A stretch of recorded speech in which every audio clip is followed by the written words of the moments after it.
Have you ever felt exhausted from trying to impress?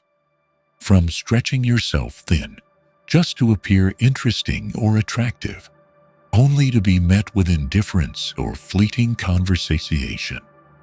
The truth is, most men fail not because they lack good looks, but because they don't understand their own intrinsic worth. They chase attention with shallow, rehearsed compliments, as if a woman's value lies solely in her face or figure.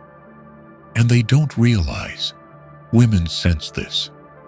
But what if we could speak in a way that reflects the depth of our inner life, showing calm, refinement, and understanding? Not to please, but to connect. Not to conquer, but to honor. This isn't merely about flirting. It's a way of life. And that is what Stoicism teaches us. Speak little, but speak truth. Be understated, yet proficient. Do not beg to be loved. Be worthy of respect.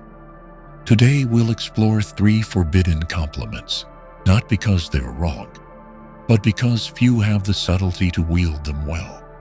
And when you speak them from a place of centeredness, you won't need to chase, because she'll feel drawn to step closer.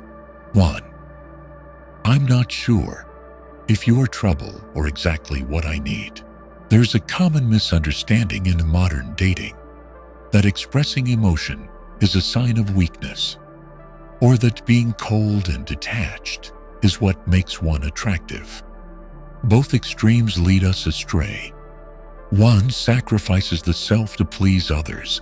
The other suppresses so much it becomes distant and lifeless.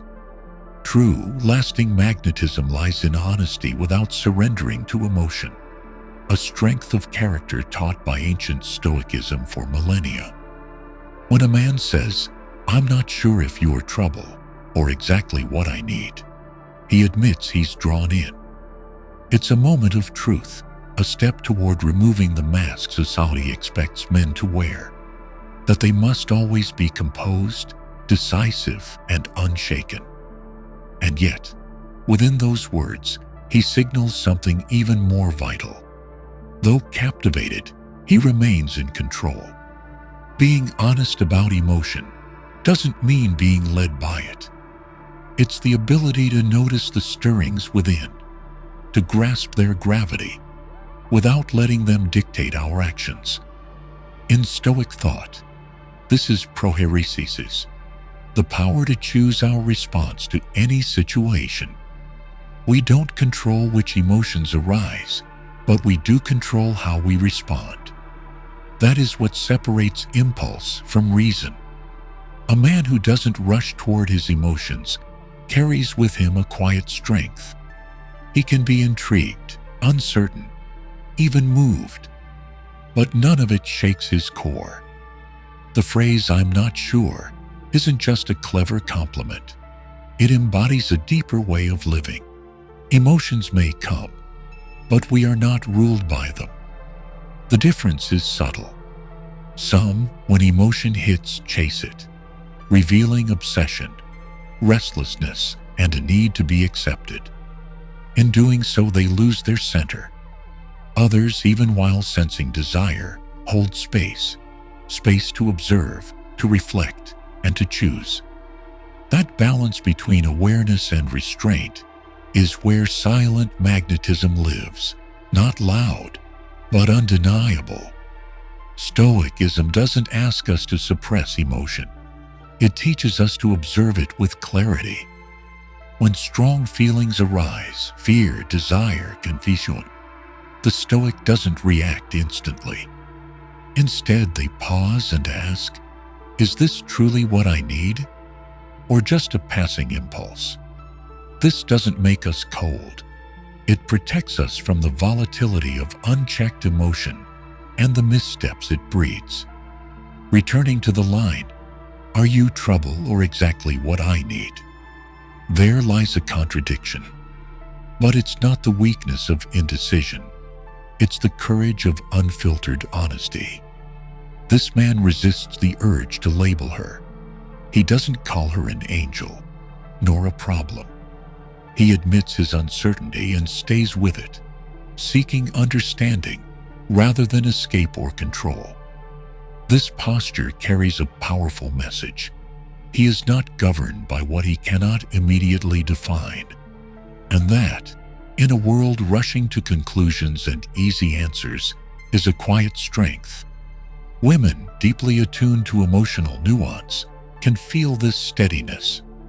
It doesn't come from appearance or bravado, but from an inner life trained not to tremble under the weight of feeling. In the end, truth is never the problem, so long as it walks hand in hand with discipline. Emotions may be wind, and we the vessel, but with a steady hand on the rudder, that wind carries us forward, not under. The most compelling compliment is never flowery words. It's the presence of a man who knows what he feels, yet still acts from reason.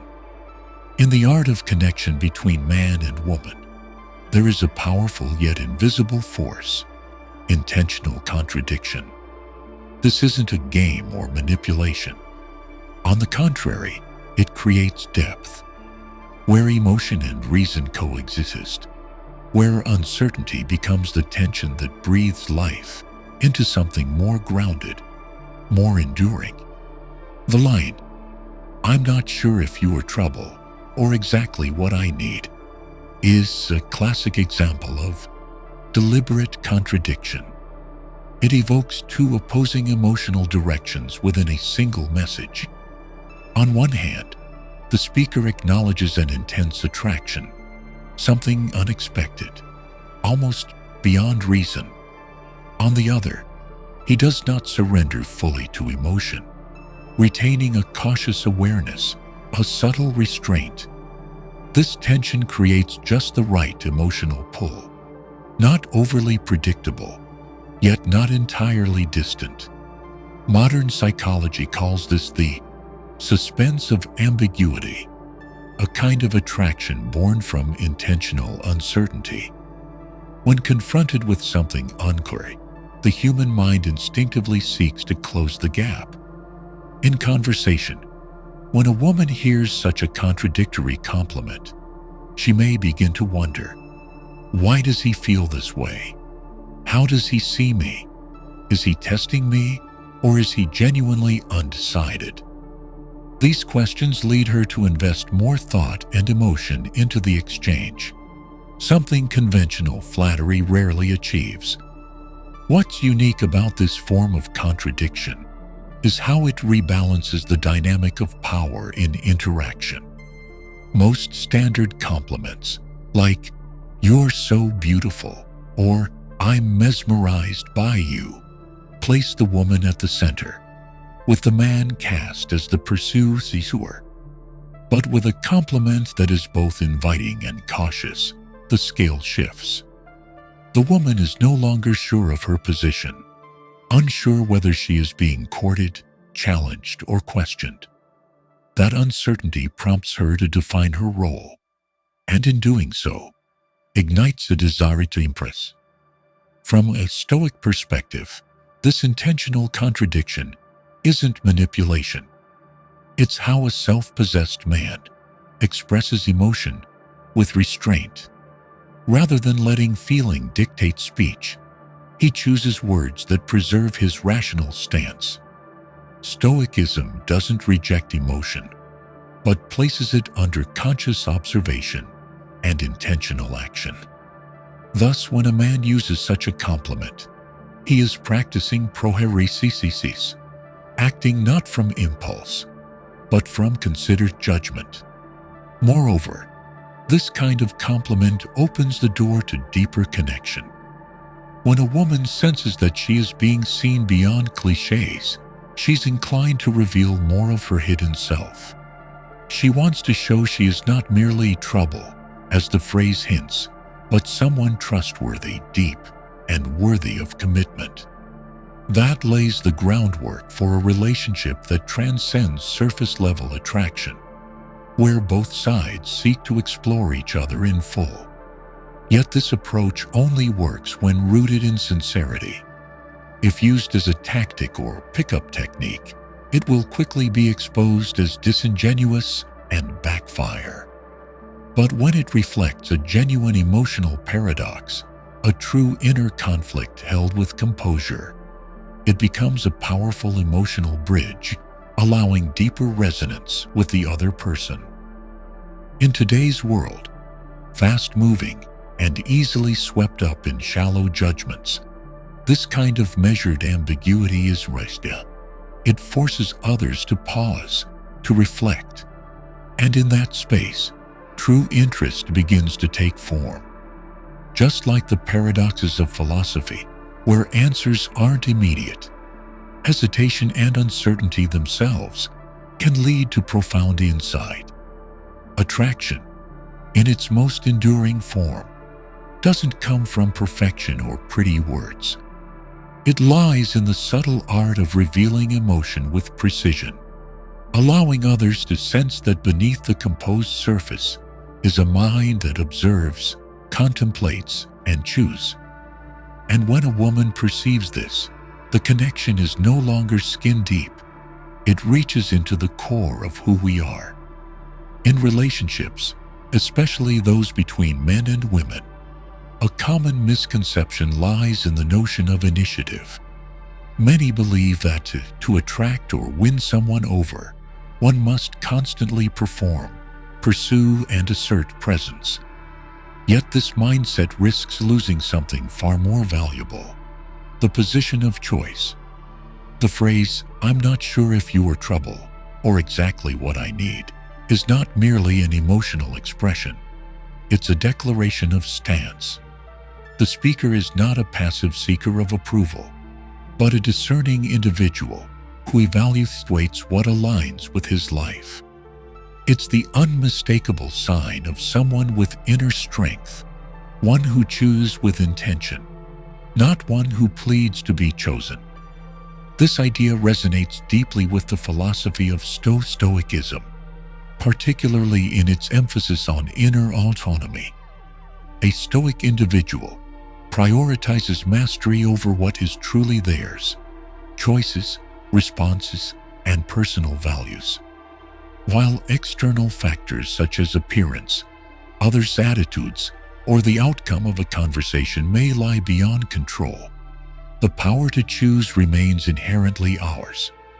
Saying, "I'm not sure about you," is not a rejection, but a boundary. A stance taken not from weakness, but from a mind trained not to yield to fleeting emotions. When a man places himself in the seat of choice, he is not dismissing emotion, but submitting it to thoughtful examination. Emotions may be powerful, but they must not be the sole reason to determine compatibility. The question, "Are you what I truly need, or merely a distraction?" reflects this mindset. It is part observation, part challenge, and wholly a sign that the speaker is not ruled by attraction, no matter how intense it may be. From a psychological perspective, this reveals something vital about how we assert self-worth in relationships. When someone maintains the posture of the chooser, they signal inner value.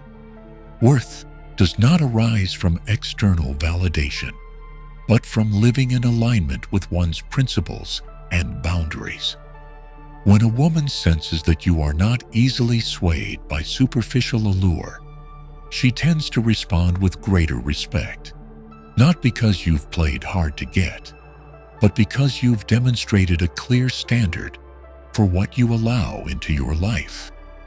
In a modern world where many feel pressured to compete for affection and attention, a calm, unneedy attitude becomes rare. A man who does not blindly seek approval, but who discerns, reflects, and holds fast to his values, emits a distinct kind of magnetism. It is not derived from looks, wealth, or noisy displays, but from the quiet power of independence and inner steadiness. Stoicism also emphasizes the role of inner freedom, the ability to live without dependence on validation, praise, or affection from others. When a man shows that he will not rush into emotional investment merely because he feels drawn to someone, he is demonstrating freedom from desire. This is a high state of mind, where one can acknowledge attraction, yet not be ruled by it. This principle is not only useful for shaping personal character, but also for cultivating healthy relationships. A relationship that begins from a position of mutual balance, where both individuals feel they are choosing, not merely being chosen, has a greater chance of enduring. When both parties recognize the other's agency, they are more likely to show respect, caution, and sincerity in how they engage. When a man says, "I'm not sure," he is not rejecting her. He is showing that his emotions are not easily dictated. It is a silent assertion. He is observing, evaluating, and will choose only when it aligns with his values. That mindset is what defines composure. For in a world rushing headlong into emotion, the one who pauses to reflect is the one who truly commands the game. 2. There is something about you I can't quite explain. In the art of human connection, attraction isn't always born from what is obvious or defined. On the contrary, it is often the unknown, the ambiguous, and the unexplained that linger in memory, stir thought, and hold lasting allure. When a man says to a woman, "There is something about you I can't quite explain," he is not flirting in the usual sense. He is awakening a deeper psychological force: curiosity. Curiosity is among the strongest drivers in the human mind. When faced with uncertainty, the brain instinctively begins to ask, analyze, imagine, and seek answers to fill the void. This is a natural response, well documented by behavioral psychology. When a woman hears that there is something in her the other cannot explain, questions arise. What does he see in me? Why won't he say it? What makes me so different? These questions don't simply pass. They linger, echoing long after the moment ends, and often deepen her interest. The power of the phrase doesn't come from what is said, but from what is deliberately left unsaid. Leaving space in communication doesn't reveal a lack. It opens room for the other's imagination and emotion to move. This is the opposite of modern communication, which favors speed, clarity, and immediate conclusions. In that environment, words are dissected instantly, and emotions become shallow, short-lived. But when something remains undefined, it invites return. It invites reflection. That journey deepens emotional connection. From a Stoic perspective, this is not a tactic, but an expression of philosophical posture, one that accepts uncertainty. A Stoic doesn't demand full understanding or total control. He observes things as they are and acknowledges that some truths remain out of reach. Saying, "I can't explain it," is not ignorance. It is honest philosophy. In a world obsessed with control and instant clarity, embracing the unknown becomes a form of strength, revealing a man fully present, unconcerned with grasping or owning what cannot be immediately understood. Psychologically, mystery doesn't just provoke curiosity, it challenges. People are drawn to what cannot be fully possessed, physically or mentally. When a woman senses that you see something singular in her, but cannot quite name it, she feels she holds something valuable, even if she cannot yet define it herself. It stirs a desire to understand herself more and to understand you. Curiosity becomes mutual, and in that unfolding emotional connection can arise without a single flamboyant gesture. It must be said, however, that this effect only works when the words are spoken from calm awareness, not as a rehearsed line. If delivered mechanically, without genuine feeling, the listener will sense the artifice, and the moment loses its power. But when those words arise from real stirrings, from a sense of something you truly feel, but cannot yet shape, they carry a strange and compelling gravity. Furthermore, in the evolution of a relationship, that sense of ambiguity often leads to deeper interaction. The woman may begin to wonder, what is it about her that makes you feel this way? She may start to reveal more, to uncover parts of herself in hopes of illuminating the mystery you've gently suggested. That very act creates emotional investment, one in which she is not merely receiving attention, but participating in mutual discovery. In a world overloaded with noise and exposure, it is often the undefined that holds the greatest power. When a man can stand within uncertainty without unease and express it naturally, he creates a safe psychological species, one without judgment or pressure, where the other is free to simply be. And in that space, relationship ceases to be a struggle for control. It becomes a shared journey, not only into each other, but into the hidden terrain within ourselves. In human interaction, especially where emotion is involved, people often rush to label one another.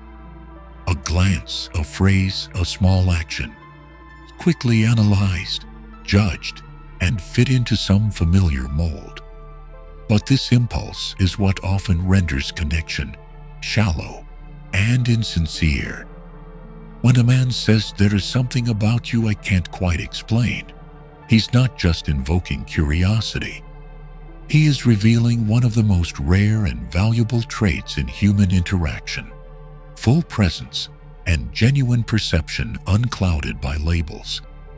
Unlike the common habit of interpreting and categorizing everything through logic and language, this statement chooses a different path, one of feeling, not hasty judgment.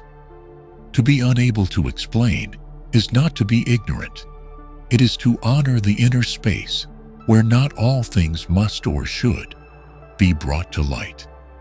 It reflects a mindset of witnessing without control, sensing without needing to define. In a relationship, this becomes essential to building a sense of safety and freedom for the other. Presence, in its truest sense, is not merely physical, but a state of full mental and emotional availability. When a man says he cannot explain something about her, yet continues to pay attention, to listen and to feel, he is truly present, not to analyze or react, but to receive, not to conclude, but to empathize. In a society driven by speed and outcomes, such presence has become rare, and thus all the more valuable. From the Stoic viewpoint, this is a clear sign of a mind trained not to be swept away by impulsive judgment. Stoicism prizes the ability to observe things as they are, without embellishment, without projection, without haste. When a man pauses to admit he feels something he cannot quite define, he is accepting reality as it is. Nothing more, nothing less. He is not seeking a reason to rationalize the emotion, nor is he imposing knowledge or bias to define it. He is simply present. This creates a subtle yet profound impact on the woman before him. In most daily interactions, women often face constant evaluation of their looks, gestures, speech, and self-expression. Compliments like "you're beautiful" or "you speak so sweetly" may be pleasant, but often confine them to predefined roles, filtered through conditional perception. But when a man says he cannot define or explain what he feels, she is released from the role of being observed. She is not defined, not confined by subjective perception, but granted the freedom to simply be without having to meet any fixed expectation. This posture, observing without judgment, sensing without haste, offers more than safety. It invites trust. When someone feels accepted in their unfinished, undefined state, they tend to open up more. And from there, a deeper connection can take root, not built on precise descriptions, but on the fullness of understanding presence.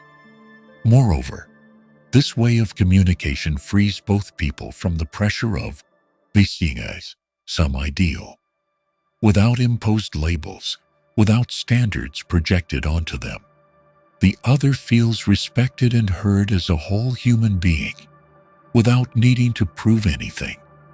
This is the foundation of unconditional connection, not one that arises from fleeting emotion, but from the recognition of intrinsic human worth. From a behavioral standpoint, refraining from judgment helps avoid the trap of cognitive bias, our habit of assigning meaning to the unknown just to feel secure. Often, these misassigned meanings breed misunderstanding and create walls in communication.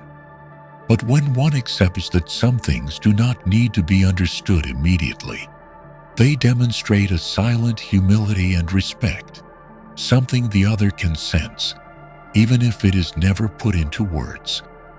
Ultimately, this kind of non-judgmental presence allows a relationship to grow in a healthier direction. Rather than molding each other into rigid forms, two people can learn to listen, to observe, and to give each other space to unfold naturally. And in that space, free of judgment, free of defiant, the most honest feelings are given room to surface. In most human relationships, language is seen as the primary tool for expressing thought and emotion. Yet there are moments of connection where words fall short of what one truly feels. In such moments, a pause, a glance, or even an incomplete sentence can carry greater emotional weight than any well-crafted conversation. When a man says, "There is something about you I can't quite explain," he is not merely naming a feeling. He is forging a connection that transcends language, where sensation, not definition, takes the center stage. Language, however powerful, is always bound by its own structures, definitions, and descriptive limits. There are feelings too nuanced for words, and in such cases, admitting "I can't explain it" becomes the clearest evidence of a genuine emotion. Instead of naming or categorizing it, the speaker honors its complexity and depth by letting it be, untouched, undistorted. In psychology, this reflects what researchers call emotional attunement, the ability to resonate emotionally without explanation. When someone can feel another at a level beyond spoken cues, they are engaging in a form of connection that exceeds verbal communication. The phrase "I can't explain it" is, in truth, an affirmation that something is happening within, something that defies language, yet feels utterly real and alive. For the woman hearing those words, the experience is unlike being complimented or judged in any usual way. Instead of feeling observed or analyzed, she feels sensed, at an emotional level, not through intellect. This distinction is subtle, but profoundly impactful. While specific compliments tend to describe, and often confine, a person within certain roles, the admission of an unexplainable feeling creates an open space in which she can simply be free from any performance. Through the lens of Stoic philosophy, this is an example of intellectual humility. A Stoic does not believe everything must be understood, nor do they attempt to control emotion by naming or rationalizing it. Instead, They observe and accept emotion as a natural part of the human experience. Acknowledging that something cannot be explained is an act of recognizing the limits of one's own understanding and of honoring the complexity of human feeling. It is also worth noting that nonverbal emotional connection tends to be more enduring than that which is built on words alone. The reason is simple. Emotion, when not confined by language, penetrates deeper into memory and the body's instinctive responses. A phrase like, "I can't quite explain it," is often remembered not for its literal meaning, but for the feeling it conveys. A sense of safety, of being seen in an unfamiliar yet sincere way. This statement also opens the door for the woman to take an active role in shaping the meaning of the relationship. Rather than being guided by praise or judgment from the other, she is invited into an incomplete emotional space, one where neither party has clear answers, but both are sensing something worth exploring. This shared discovery, grounded in mutual respect and equality, is the foundation of depth in any relationship. Especially in a world where words are overused, truncated, or weaponized, the act of pausing and admitting a lack of words while choosing to remain with the feeling becomes rare. It sends a powerful signal of sincerity, that this connection needs no proof in language, for it already exists in the quiet of first awareness. Ultimately, it is that deliberate silence, that purposeful lack of clarity, that becomes the space in which real empathy and connection are formed. When people no longer feel the need to explain precisely what they feel, they become freer to feel it fully. And when a bond is no longer constrained by language, it becomes not only more lasting, but also deeper than words could ever convey. 3. I have a feeling. There's a part of you no one else has ever seen. In modern society, where appearance is often the first and dominant filter of judgment, people, especially women, are frequently viewed through surface-level criteria. Looks, fashion, demeanor, or even fleeting emotional expression. In a world where evaluation happens too quickly, many of the deeper, quieter dimensions of a person are routinely overlooked. That is why, when a man says, "I have a feeling," there's a part of you no one else has ever seen. He breaks the reflexive cycle of superficial praise and touches one of the most fundamental human needs, the need to be seen beyond the exterior, to be recognized for something hidden within, for something not everyone sees, creates a sense of being truly understood. This is not understanding in the analytical sense, or a decoding of behavior, but a kind of seeing, rooted in feeling, intuition, and attention that moves beyond convention. When a woman hears such a compliment, the first reaction is not pride, but a blend of curiosity and natural caution. What is he referring to? Have I revealed something I haven't even noticed? And from there, a different kind of connection begins to form. One where the person being seen feels observed through a lens that is neither shallow nor standardized. From a psychological perspective, people do not only need to be loved, they need to be recognized as unique individuals with emotions, thoughts, shadows, and depth. For women, who are often evaluated through external standards, the feeling of being seen from within may carry more weight than any compliment on beauty. This kind of praise sparks a different experience. She is not merely beautiful, she is singular, not because of a shared ideal, but because she holds something personal, something the other senses even without naming. This is the distinction between mere attention and true recognition. Attention is often reflexive.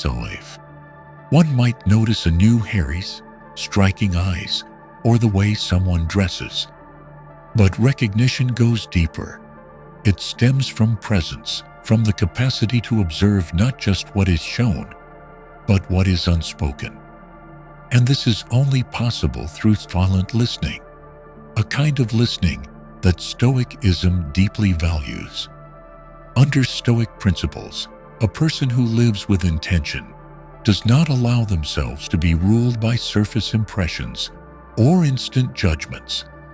That person cultivates the ability to observe without labeling, to receive without bias, and thereby gains the capacity to perceive what most overlook. Applied to relationships, especially romantic ones, this ability to see beyond appearances reflects a composed mind, unmoved by momentary emotion. The statement, "There's a part of you no one else has seen," is not just clever phrasing. It is an acknowledgement of human complexity. It allows the other person to be present in full, both light and shadow, what's shown and what's concealed. And when someone senses that even their unseen part are felt by another, they begin to open, to share, and to connect more deeply. Moreover, this kind of remark lays the groundwork for a relationship built on personal value rather than momentary impression. While most compliments have short-lived effect, lasting only as long as the moment they are heard, a recognition that reaches inward can linger because it touches something uneasy. The emotional response it triggers is not a burst of excitement, but a quiet unfolding, initiating a journey of self-reflection and deeper thought. What matters most here is this: the feeling of being seen does not come from analysis, it comes from presence and deep listening. The man doesn't need to prove he understands her. He only needs to show that he is there, attentive, and sensing something unique, something no one has spoken aloud before. This isn't a display of insight or intuition, but a quiet acknowledgement. And that is where trust begins. From a philosophical and anthropological lens, humans only feel truly safe and connected when they're not performing. A compliment like this doesn't pressure a woman to become a better or more beautiful version of herself. It affirms that in this very moment, as she is, she's already made an impression that defies explanation. In the context of modern relationships, where rapid communication and constant interaction often lead people into emotional defense, one of the rarest and most valuable things is the ability to create a safe space for sharing and trust. This cannot be achieved through ordinary words alone. It requires a kind of presence that is invitational, non-intrusive, and profoundly observant. When a man says, "I have a feeling, there's a part of you no one else has ever seen," he is not merely expressing a private sentiment. He is creating a psychological space in which the woman feels free to be revealed, unguarded, and without judgment. True sharing, the revealing of what is private, tender, and unspoken, does not occur by accident. It requires a foundational condition, unspoken trust. And that trust cannot be built by charm, intellect, or skill. It comes from one very specific signal: I can be myself with this person. The compliment that says, "There's a part of you no one else has ever seen," sends exactly that signal. It does not ask her to change, nor does it encourage her to display a curated version of herself to impress. Instead, it communicates that what draws attention is precisely that hidden part, not often shown, but deeply real. From a psychological standpoint, the experience of being seen and encouraged to share is closely tied to the concept of an emotional safety zone. This zone is not determined by closeness or time spent together, but by the quality of presence. When a person does not feel rushy to speak, forced to perform, or afraid of being judged for what they share, they naturally begin to open. A subtle, acknowledging phrase like this, if offered with sincerity and calm, becomes the key that unlocks voluntary sharing. She may not respond immediately. She may remain silent, but her inner world begins to mine. And when she chooses to speak, it will come from personal choice, not conversational pressure. From the Stoic perspective, this reflects a higher posture, one of non-coercion, non-interference, and respect for another's emotional sovereignty. A Stoic understands that emotions are sacred territory, private and personal, thus creating the conditions where someone feels safe enough to reveal themselves is not an act of control, but the fruit of responsible presence. This stands in stark contrast to communication strategies that aim for fast results, where people try to extract feelings or information through pointed questions or openness techniques. What makes this statement distinct is that it does not declare, "I know who you are," or "I understand you better than anyone." It simply says, "I sense something no one else has seen." That ambiguity prevents the listener from feeling intruded upon, while gently evoking curiosity and the desire to share freely. It places power in her hands. She can choose to withhold or choose to reveal, and either choice is respected. The psychological mechanism behind this is emotional reciprocity. When people do not feel pushed, they feel safer. When they feel safe, they desire connection. And when they desire connection, they seek out those who don't require them to perform or hide their imperfections. From this, a relationship begins to form, not because both understand each other fully at the start, but because both feel safe enough to explore each other sincerely.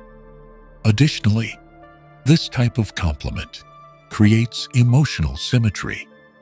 While most compliments position the woman as the observed, evaluated party, here, she is placed in the role of chooser, of whether to share, to express, to trust. This ensures the relationship does not become one-sided, but rather a conversation between two intentional people, where emotion is not extracted, but invited from within. In essence, creating space for trust and sharing is not a tactic, but the result of a way of being, one that does not intrude or manipulate, but remains fully present. And for that reason, the phrase, "I have a feeling there's a part of you no one else has ever seen," is not just praise. It is an invitation into a quiet kind of connection, where little needs to be said for both to understand. This is a space where we can simply be ourselves. In emotional interactions between men and women, the undercurrent of power, though rarely spoken, shapes how behavior and emotion are expressed. Power here is not control or dominance, but the unseen force that determines the emotional atmosphere, who leads the interaction, and who follows its cues. In most cases, conventional compliments like "you're beautiful," "I love your smile," or "your eyes are captivating" place the woman at the center and the man in the position of seeking approval. But when a man says, "Why, I have a feeling there's a part of you no one else has ever seen," he subtly rebalances the emotional scale, not by seizing power, but by shifting it gently. What happens first in that statement is a reversal of roles. The man, instead of offering an evaluation as expected, steps back. He doesn't say, "You are this kind of person," nor does he assert a judgment of her value. He merely offers a feeling, a vague personal impression, undefined, unforced, and most importantly, free from expectation. This openness shifts the dynamic. The woman is no longer merely receiving praise, but becomes the one with the power to define its meaning and choose her response. Psychologically, this evokes a conditioned form of emotional investment. When a woman senses that the other person is not drawn to her appearance alone, but to something internal, something even she hasn't fully named, she begins to sense the interaction as something distinct. But this distinction does not come from being valued more highly. It comes from being given the authority to interpret herself. Emotion, then, is no longer passively received. It becomes active. She begins to consider whether to share more, to show more, or to hold something in reserve. This shift in emotional power occurs gently, not as a challenge, but with enduring influence. Unlike the kind of power that stems from control or dominating the conversation, this form arises from the ability to remain composed and to resist reacting according to social expectations. In Stoic philosophy, this is a clear expression of placing prohairesis, the faculty of choice, at the center of interaction. The man does not rush to affirm his emotions, does not seek validation from others, and does not attempt to control the emotional response of his counterpart. Instead, he assumes the position of an observer, aware of what is happening without being ruled by it. This very posture allows the man to step away from the common role of the pursuer, the one constantly trying to prove his appeal to gain attention. On the contrary, he positions himself as someone who understands the value of silence, of what remains unspoken, and of allowing others to choose their own level of openness. When a woman senses that she has agency over how she is perceived, she no longer feels the need to guard herself defensively. She begins to open, cautiously yet authentically, in her emotional investment.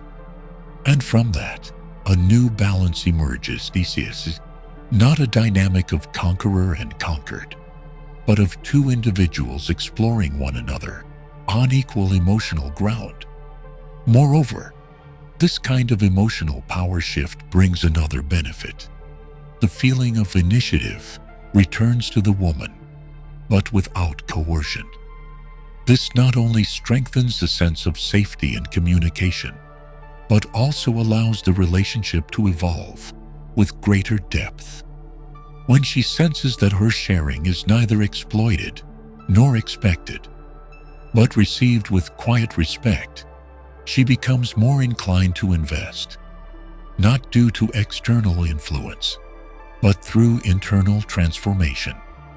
From a philosophical standpoint, this behavior reflects a key quality of the Stoic practitioner: to act not for possession, but to influence through still presence.